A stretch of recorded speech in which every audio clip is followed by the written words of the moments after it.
Welcome to EmbeddedSparks. In this video, we will be learning about some of the terms that are basics to embedded systems. Firstly, let's see about microprocessor.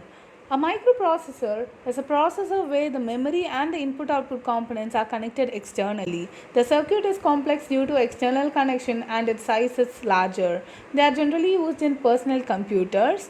It has advantage of designing the RAM, ROM, input-output port as required since they are connected externally, and it uses von Neumann architecture, which we will be seeing shortly.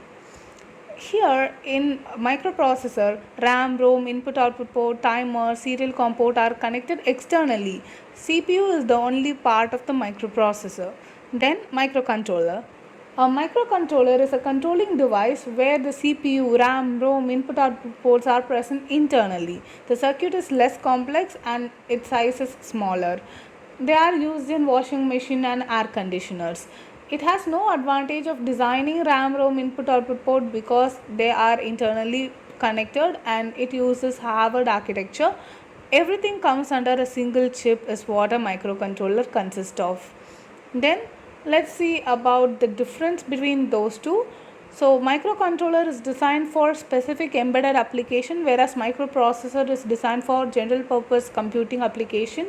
The architecture in microcontroller where the single chip computer system with all the peripherals inside it, whereas in microprocessor the CPU is there and other peripherals are connected externally. Microcontroller is highly integrated single chip system, whereas microprocessor is less integrated, that is CPU plus supporting chips are connected externally. The processing power of microcontroller is lower and it has lower cost and lower power consumption, whereas microprocessor has higher processing power, higher cost and higher power consumption. Lower clock speed less than 100 megahertz, whereas microprocessor has higher clock speed greater than 1 gigahertz. Next, we will be seeing about von Neumann versus Harvard architecture. Where in von Neumann, a single memory is there for both data as well as instruction, whereas in Harvard architecture, we have different memory for program as well as data.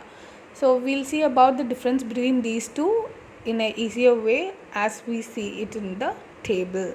Von Neumann architecture has the same physical memory address for both instruction and data. There is a cost for data and instruction transfer, whereas in Harvard architecture, separate physical memory address for instruction and data. So there are separate buses for transferring data and instruction.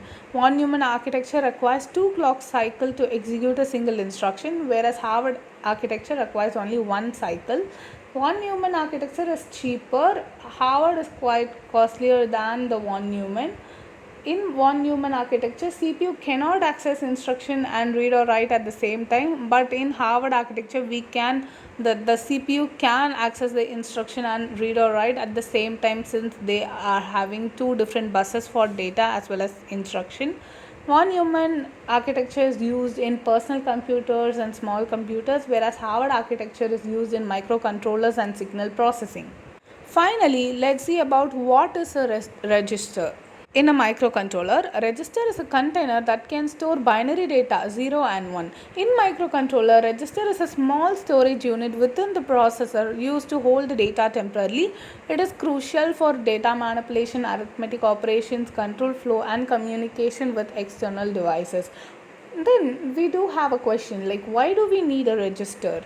In a microcontroller, the register is the main part of the microcontroller that provides fast way to collect and store data. If we have to manipulate the data with the controller by performing some arithmetic operation, we cannot do it directly in the memory, but it needs register to process and store the data. Thank you for watching.